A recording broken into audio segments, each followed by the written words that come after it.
Batay sa pinakahuling weather forecast ng Pag-asa, patuloy na kumikilos ang Tropical Storm Maymay habang nananatili sa loob ng Philippine Area of Responsibility.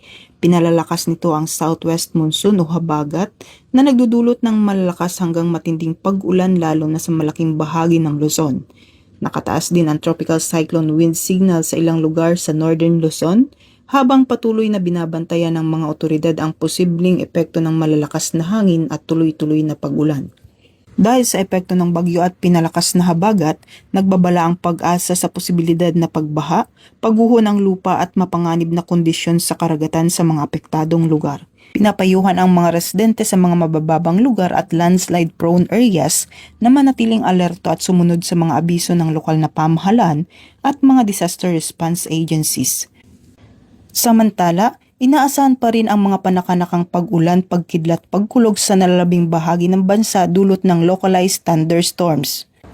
Patuloy na hinihikayat ng Pag-asa ang publiko na subaybayan ang mga susunod na weather forecast at tropical cyclone advisories habang kumikilos ang bagyong Maymay. Ugaliing maging handa at unahin ang kaligtasan sa gitna ng banta ng masamang panahon.